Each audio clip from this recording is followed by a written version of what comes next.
One day, the white men arrived. The Portuguese came dressed in strange clothing, with faces that looked like no one in the villages had ever seen. They brought with them items that sparkled and glimmered, objects the villagers had never imagined could exist. "Look at the beauty of their cloth," one villager murmured, "and see how their metals shine, like stars in the night sky," another marveled. The Portuguese came with friendliness, acting as traders and merchants, eager to exchange their goods for gold and other treasures the land held in abundance. Okomfo Bediako watched all of this with worry etched into his face. He knew that beauty could hide a beast, that kindness could cover deception. He approached the king one evening, his voice filled with urgency. "Nana," he began, bowing his head respectfully. "These white men, they do not come with only trade in their hearts. I see something deeper, something darker. They are like the ant that crawls into the calabash, never to leave." But the king was unmoved. He looked at Okomfo Bediako with a frown. "Okomfo," he said sternly, "they have brought us fine things. Look at the cloth, the metals, the wines they offer. What harm is there in exchange? After all, they leave as soon as their boats are full." Okomfo Bediako shook his head slowly, his heart heavy.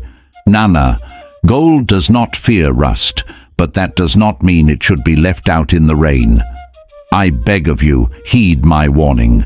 These people are like the rain that begins gently, but soon it sweeps away everything in its path." But the people did not want to hear of it. Some even murmured among themselves, saying Okomfo Bediako was jealous of the wealth the Portuguese brought. "He talks too much," one man whispered to another. "He thinks he knows everything," a woman scoffed. The priest's warnings grew louder, his voice carrying through the villages like a drumbeat. "Mark my words, they come with friendly faces, but soon they will bring chains, and we will lose more than we can ever gain."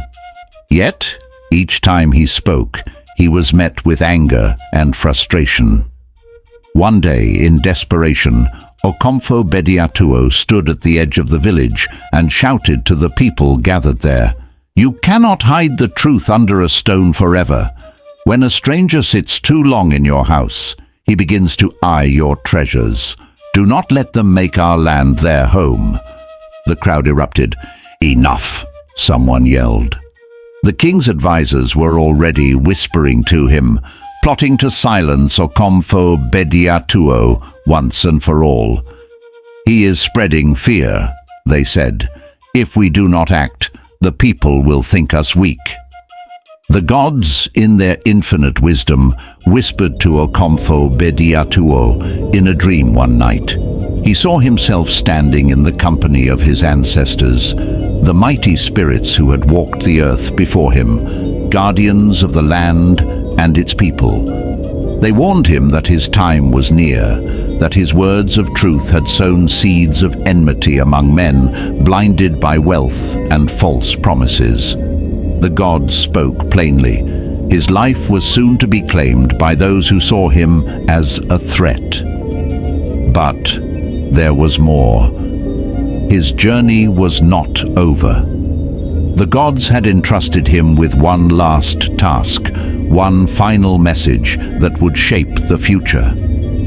With reverence he bowed before the ancestors, in his vision accepting his fate. "Let the will of the gods be done on earth," he murmured upon waking. The morning sun cast a golden light on his humble hut, filling him with a calm resolve. He knew what he had to do. Guided by the words of the gods, Okomfo Bediako traveled to a nearby village where a hunter named Mr. Bravery lived with his wife. The couple had been married for years, yet they had no children. Mr. Bravery was known far and wide as a skilled hunter, a man who respected the land and the spirits, but his heart ached for an heir. When Okomfo Bediako arrived at Mr. Bravery's doorstep, the hunter welcomed him with great respect. "Okomfo, what brings you to my humble abode?" Brewu asked, a flicker of hope sparking in his eyes. He knew the priest did not visit without purpose. "Brewu," Okomfo Bediako began solemnly, "the gods have revealed something to me, something that concerns you and the future of our people. The spirits have told me that your wife shall bear a son, but this will not be an ordinary child. He will be a warrior, a savior, born to protect our land from the hands of those who seek to enslave us." Mr. Brewu's eyes widened, and his wife covered her mouth in disbelief. For so long they had prayed for a child, and now Okomfo Bediako continued. The revered priest was telling them they would have one, and that this child would be destined for greatness.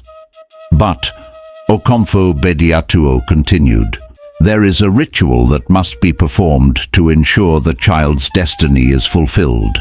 You must gather certain items: the skin of a poto, a lion's pelt, the skin of a chameleon, and a single strand of hair from a dwarf. In those days, hunters often possessed rare and mystical items, symbols of their prowess and connection to the spiritual world. Mr. Brewu nodded in understanding, promising to gather these items without delay. He saw the seriousness in Okomfo Bediako's eyes, and knew that this was not just a request, but a divine command. When the items were gathered, Okomfo Bediako performed a sacred ritual. He chanted ancient words that echoed through the village, a call to the ancestors and the spirits to bless this child yet to be born. The skins and the hair were burned in a small fire, their smoke curling upwards like a bridge between the earth and the heavens. As the ritual came to an end, he scooped some of the ashes and placed them in a small clay pot, handing it to Mr. Brewu. "Listen to me carefully, Brewu," Okomfo Bediako said, his tone grave. "When the child is born, you must bathe him in these ashes. This will protect him, connect him to the spirits, and prepare him for the battles he will one day face. But there are rules you must follow. Never, and I mean never, let this boy eat grass-cutter meat. It will sever his bond with the spirits and weaken his powers. And you must never cut his hair. His hair is a symbol of his strength and his destiny. And one last thing, he should never trust the king." Mr. Brewu and his wife nodded, their faces reflecting a mixture of hope and awe. They understood the weight of this prophecy, the responsibility now placed upon them.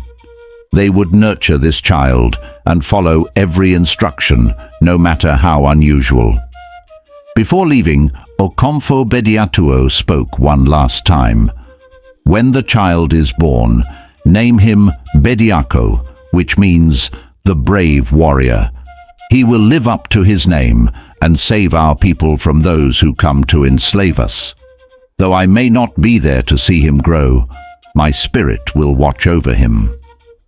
Just days after his visit to Mr. Brewu's home, Okomfo Bediako received a message from the palace. The king, Nana Koduah, and the elders had summoned him. They invited him with words of honor and respect, but Okomfo Bediako sensed the heaviness in the air. He knew that their smiles hid sharp teeth, that their words held venom, and that the spirits had prepared him for this moment. When he arrived at the palace, the courtyard was filled with people, all eager to catch a glimpse of the powerful priest.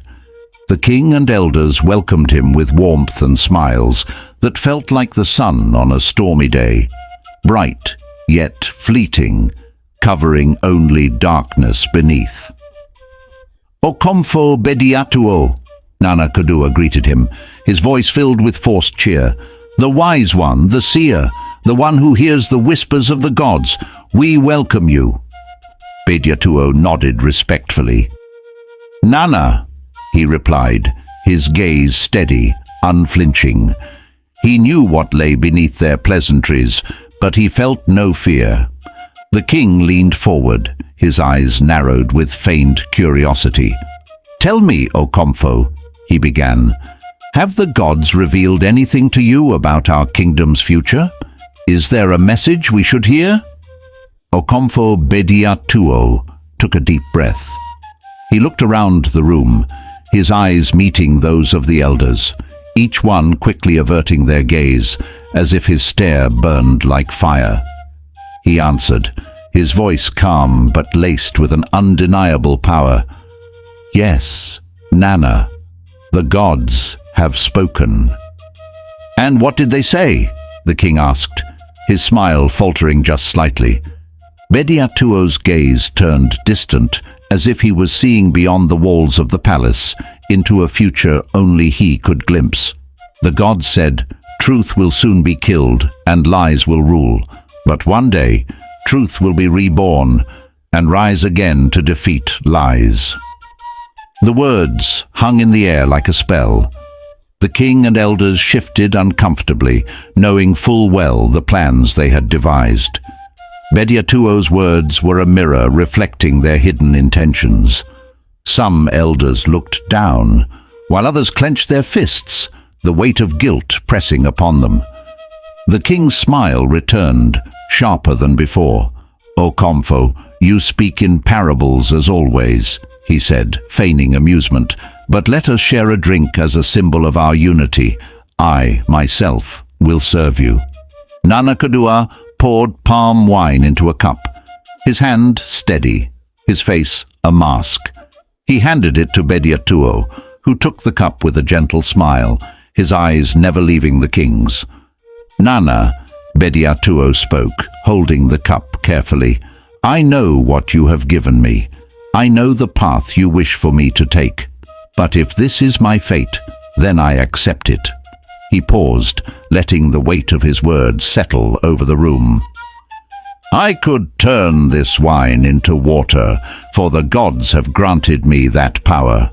But to flee from my destiny would bring shame to them. And so, if the king desires my death, I will drink it gladly." The king's expression wavered. He looked away, but Bediako's gaze remained fixed, his face serene. Bediako raised the cup to his lips. "But remember this," he said, his voice echoing through the silent room. "One day, the white men you trust so blindly will tear this kingdom apart. They will turn us into strangers in our own land." With that he drank deeply, his hand steady, his spirit calm. The room held its breath as he lowered the cup, his eyes meeting the king's one last time. For a moment, it was as if time itself had stopped. Then, like a great tree felled by a single stroke, Bediako swayed and collapsed to the ground, the life fading from his eyes. The air was thick with shock, disbelief mingling with guilt among those who had plotted his end. As they watched him lying there, lifeless, some of the elders felt a strange heaviness in their hearts, a realization that they had silenced a voice of truth. A good thing is like a sleeping treasure, and they had buried theirs. In his death, Okomfo Bediako left behind not just a prophecy, but a warning, one that would echo through generations. The people of the kingdom would remember him, the priest who dared to speak the truth, even when it cost him his life. And one day, when the kingdom finally fell under the chains of foreign rule, they would realize that Bediako had seen it all coming, that his words had not been in vain. The king announced to the people that Bediako is dead, and it was a natural death. The people wept and mourned his death. 6 months later, there was a tribal war among the kingdoms, and Nana was being defeated. But there was a hope. The Portuguese visited them and offered them a support. They told them they can help them win the battle against the other tribes. They offered them guns, weapons, and trained their warriors on how to shoot within. Some few days they had become perfect in their skills. The Nana Koduah engage in the battlefield with this sophisticated weapons, which was new to the other opponents. They defeated them massively and enslaved their warriors. As usual, those days such form of slavery was called domestic slavery. There came the Portuguese. They visited the king and informed him that since they helped them win the battle, they should hand over the slaves to them, and even with that, they would buy them. Nana Koduah didn't hesitate and released the slaves to the Europeans. From their chartered slavery emerged. Years passed, and the village knew the quiet, unassuming hunter, Mr. Brewu, and his son, Bediako. At 18, Bediako had grown into a powerful young man, just as Okomfo Bediatuo had prophesied. His thick dreadlocks cascaded down his back, and his gaze held a fierce determination that hinted at a strength far beyond his years. Bediako's strength became legendary in the village, and everyone who crossed his path spoke of it in awe. He had a kind heart, but possessed an unmatched power, a rare combination that drew respect from all. There were 3 moments that cemented his reputation as an extraordinary young man, a true embodiment of the warrior spirit that Okomfo Bediatuo had foreseen. The first display of Bediako's strength and bravery came one fateful afternoon when 5 young children, playing along the banks of a deep river, slipped and fell into the swift, swirling waters. The river was known to be dangerous, with a powerful current that could easily overpower even the most experienced swimmers. Panic gripped the village as word spread, and families gathered along the riverbank, their hearts pounding with fear and helplessness. Without a second thought, Bediako plunged into the water, his strong arms cutting through the waves with ease. One by one, he reached each child, pulling them to the surface and swimming them safely to the shore. The river's powerful current tugged at him, but Bediako's determination was unwavering. Even as his muscles strained, he fought against the water's pull, his focus solely on saving each child. The villagers watched in awe as he dived back in again and again, never once faltering, his strength and endurance seeming endless.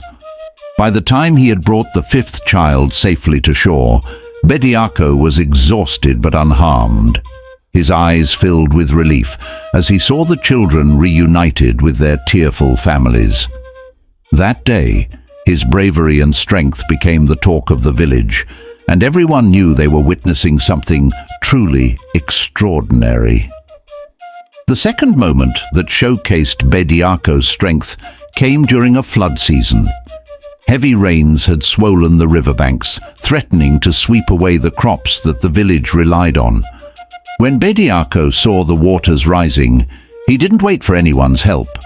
With his bare hands, he lifted large stones and placed them along the banks, reinforcing the edges to slow the river's advance. It was grueling work, but he continued tirelessly until the threat was averted. The elders watched him with admiration, whispering, "Obiaranim obrempong ashase." No one knows the beginning of a great man. They knew that his strength was not only in his muscles, but in his heart, as he worked to protect his people. The third, and perhaps most unforgettable show of Bediako's power, occurred when a tree struck by lightning fell across the village's main pathway, blocking passage to the forest and cutting off access to their hunting grounds. The tree was massive, and none of the villagers could even imagine moving it. Bediako, however, stood before the fallen tree, examining it calmly. Then, with a mighty push, he began to lift the trunk, his muscles taut with the effort. Slowly, inch by inch, he lifted the tree and dragged it aside, clearing the path as villagers looked on in awe. Word of Bediako's strength spread, and many began to believe that he was more than just a strong young man. He was the embodiment of the ancestors' strength, the warrior that Okomfo Bediatuo had foretold. These moments were just the beginning, but they were enough to solidify Bediako's place as a hero among his people. Nana Koduah's hunger for wealth had transformed him into a tyrant, driven by greed and the promises of riches from his European allies. He no longer fought wars for honor or defense. He waged battles purely to capture warriors, women, and even children, all to sell them as slaves to the Europeans. The more he profited, the less he cared about the suffering he caused. His own people began to fear him, but they dared not speak against their king. Bediako watched these events with a growing sense of unease and anger. He could no longer stand by while his people's honor was trampled and innocent lives were bartered away like mere commodities. Though he was young, his heart was filled with courage and a deep-seated sense of justice. He knew he had to put an end to Nana Koduah's tyranny, even if it meant standing alone. One day, word spread that Nana Koduah's warriors were returning from yet another battle, marching back with captives chained and forced to walk behind them. Among the captives were not only enemy warriors, but also innocent men, women, and children. Lives reduced to mere items of trade. Bediako felt his heart harden with resolve. As the warriors moved through the dense forest path, Bediako appeared before them, standing tall and fearless, blocking their way. His presence was commanding, and even the king's warriors, armed and battle-hardened, felt a shiver run down their spines. They had heard rumors of Bediako's strength, of the power he wielded, and now here he was, standing alone, challenging an entire battalion. "Release them!" Bediako commanded, his voice echoing through the trees. His words were firm, unwavering. The captives looked up in hope, sensing that this young man might be their salvation. The warriors bristled at the challenge, tightening their grip on their weapons. One of them sneered, stepping forward. "And who are you to command us, boy?" he spat, attempting to intimidate Bediako. Bediako met his gaze with unflinching calm. He drew a line in the dirt before him with the tip of his sword and spoke with a quiet intensity. "I am warning you. Do not cross this line. Release the captives and go. This is your final chance." The warriors exchanged glances, smirking at the thought of a single man challenging them all. Feeling confident, they stepped forward one by one, crossing the line as they moved closer, ready to strike. Bediako watched them, his face calm, his stance unbreakable. In one swift motion, he reached for his bow, loading 5 arrows with a single hand. He was a master of archery, trained to fire multiple arrows with deadly accuracy. As the warriors crossed the line, he released the arrows, each one finding its mark. The arrows pierced through the feet of 5 warriors, pinning them to the ground. Cries of pain filled the air, halting the advance of the remaining warriors. A fierce battle erupted in the heart of the forest. Bediako moved like a shadow, his speed unmatched, his strength overpowering. He struck down his opponents with the ferocity of a lion, each swing of his sword cutting through the ranks of his enemies. His movements were fluid, almost supernatural, as he leaped over his attackers, evading their blows and striking with deadly precision. He cut through the enemy ranks, his sword flashing like lightning, his strength like a thunderstorm unleashed. The warriors, once confident in their numbers, now felt fear. They had heard tales of Bediako's power, but witnessing it was something else entirely. He seemed to vanish and reappear in the midst of them, striking from unexpected angles, using his fists with a force that felt like a giant's. He struck hard, his fists like hammers, his movements so swift that they seemed almost otherworldly, like a dwarf disappearing and reappearing in the thick of battle. With each warrior he defeated, he grew stronger, more determined. his spirit fueled by the injustice he sought to end. One by one, Nana Koduah's men fell, unable to match his strength, his agility, or his righteous fury. At last, when the ground lay littered with the bodies of the king's warriors, Bediako stood alone, breathing heavily but victorious. He turned to the captives, their eyes wide with awe and gratitude. Gently he began to release them from their chains, his hands working swiftly to set them free. "Go," he told them, his voice soft but urgent. "Return to your homes. Tell no one what you have seen here. This is your second chance at freedom. Make the most of it." The freed captives, still trembling from the ordeal, nodded and hurried away, casting one last look at their savior before disappearing into the forest. They would remember Bediako as a spirit of justice, a warrior whose heart beat for his people, a hero who had dared to stand against a king blinded by greed. As the forest grew silent again, Bediako stood alone, the weight of his actions settling on his shoulders. He knew this was only the beginning. Nana Koduah would not let this defiance go unanswered, but Bediako was ready, his heart resolute, his spirit unbreakable. He had seen the suffering of his people, and he would not rest until he had freed them from the chains of oppression, no matter what it cost him. Nana Koduah waited eagerly in his palace, surrounded by European traders who had come to purchase the captives his warriors were bringing back. He had promised them strong men and women, and the Europeans had arrived prepared, their ships anchored nearby, ready to load their human cargo. They waited patiently for days, but no news came. As each day passed without word, Nana Koduah grew anxious. The Europeans' patience was wearing thin, and whispers of their frustration reached his ears. Eventually, unable to bear the silence any longer, Nana Koduah sent a group of messengers to track down his warriors and bring news of their progress. The messengers set off swiftly, following the familiar path through the dense forest. They journeyed for hours, but as they approached the area where the warriors should have been, an eerie silence filled the air, heavy and foreboding.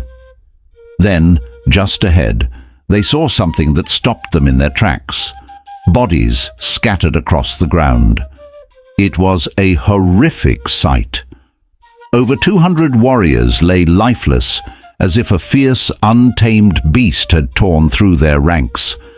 The ground was soaked with blood, and the trees around them bore marks of intense struggle. The messengers, eyes wide with terror, struggled to comprehend what they were seeing. The warriors had been some of the strongest men in the kingdom, and yet they lay here, defeated, with wounds that seemed almost unreal. Who or what could have done this? And where were the captives? The messengers, filled with dread, hurried back to the palace, their hearts pounding with fear. They reached Nana Koduah and fell to their knees before him, their faces pale as they recounted what they had seen. "Nana," one of them stammered, his voice trembling. "The warriors, all of them, they are dead. It was like nothing we have ever seen. Their bodies are scattered, as if they were struck down by a force not of this world. And the captives, they are gone, vanished." Nana Koduah stared at the messenger in disbelief. His mouth opened and closed, struggling to find words.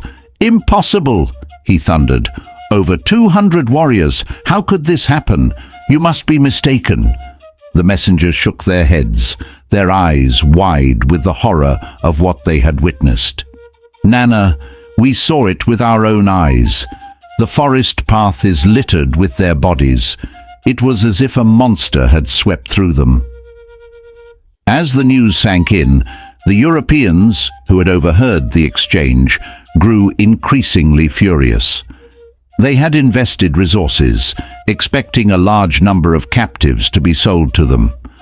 One of them, a tall, stern-faced man with cold eyes, stepped forward, his voice laced with anger. "Nana Koduah," he said sharply, "we came here under the assurance that you would deliver the captives to us. We waited patiently, and now we hear your men have been defeated, and our cargo is gone. This is unacceptable." The king, caught between shock and fear, turned to the European trader, his voice faltering. I did not foresee this. I do not know who or what could have done this." The European's eyes narrowed, his anger palpable. "You promised us slaves, Nana, and if you cannot deliver them, it will cost you dearly. You must act, and you must do so swiftly. Find out who is responsible, or you will find yourself without our support." Nana Koduah felt a cold sweat trickling down his spine.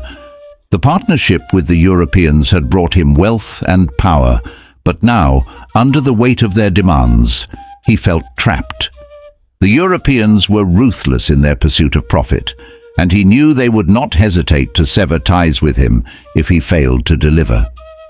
Summoning his closest advisors, Nana Koduah ordered them to investigate the massacre. He demanded answers, desperate to understand how his powerful warriors could have been defeated so decisively and who had taken the captives. As days passed, the mystery only deepened. Rumors began to circulate among the villagers. Some whispered that it was the work of a vengeful spirit, a force sent by the ancestors to punish Nana Koduah for his greed. Others murmured that a warrior of unimaginable strength had appeared, someone who could not be defeated by mere men. The name Bediako began to surface in hushed conversations, the villagers piecing together hints and sightings.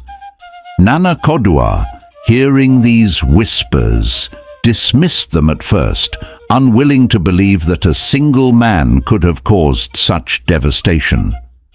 But as the pressure from the Europeans mounted, he realized he could no longer ignore the possibility.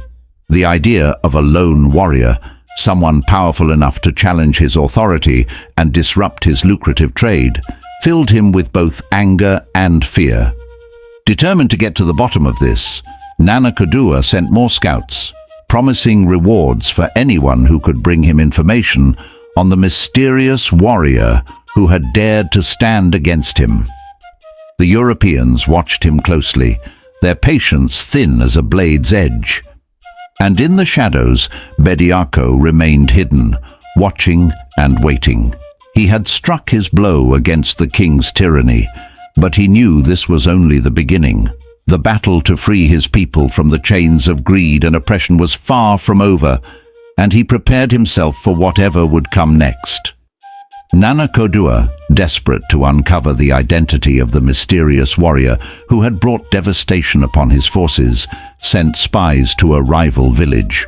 Word had spread throughout the land of a young man named Bediako, whose strength and skill were unmatched, rumored to be the lone hand behind the massacre of the king's warriors. When Nana Koduah's spies returned, their faces were pale with disbelief as they relayed what they had learned. The king was stunned. How could one man possibly overcome more than 200 of his finest warriors? Determined to bring this defiant warrior to justice, Nana Koduah ordered his soldiers to find and capture Bediako. But on that day, Bediako had gone to the farm, and his father was deep in the forest on a hunting expedition. Finding no sign of Bediako, the soldiers turned their attention to his mother, capturing her to use as bait. They dragged her from her home, ignoring her cries, determined to lure Bediako into their trap. When Bediako returned from the farm, he found their home empty and signs of a struggle scattered throughout. His heart pounded as he realized what had happened. Without a moment's hesitation, he seized his bow and arrows, grabbed his sword, and set off with the speed and fury of a storm.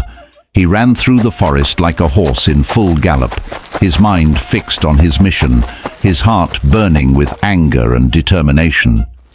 He could feel the weight of his mother's life pressing upon him, but he was resolute, knowing he had to save her. As he traced the warrior's path through the thick forest, he finally saw them up ahead. They held his mother in chains, her face bruised yet strong, her spirit unbroken. Bediako stepped into view, his presence alone halting the warriors in their tracks. His gaze was fierce, and his grip on his weapons tightened as he locked eyes with the soldiers.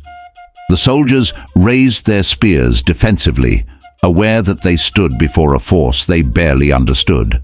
One of the warriors sneered, trying to mask his fear. "Bediako," he called out, "if you value your mother's life, you will surrender. Come quietly, and we will take you to the king. Resist, and she will pay the price." Bediako's mother, bound yet defiant, looked into her son's eyes. Her voice was calm but filled with urgency. "Bediako," she whispered, "remember the prophecy. You were not born to save me. You were born to save our people, to protect this land. My life is not the one you must safeguard. Your destiny is greater than any one of us." Bediako's sass wavered, torn between his love for his mother and his duty to the kingdom. He knew the truth of her words, but the sight of her, bound and vulnerable, pierced his soul. He was left with a choice no warrior should ever have to face: to surrender for the safety of the woman who had given him life, or to fight for the fate of an entire kingdom, knowing it could mean losing her forever. As we close this chapter, we leave Bediako at the crossroads of fate, a choice before him that will shape not only his future, but the future of all who depend on him. What would you do if you had to choose between the life of someone you love and the destiny of a nation? Share your thoughts with us in the comments below, and don't forget to subscribe to Anansi Web of Tales for more captivating African adventure stories, moral lessons, and tales of love and bravery. Let us know where you're watching from, and join us as we await the next chapter in Bediako's journey. One day, the white men you trust so blindly will tear this kingdom apart. They will turn us into strangers in our own land,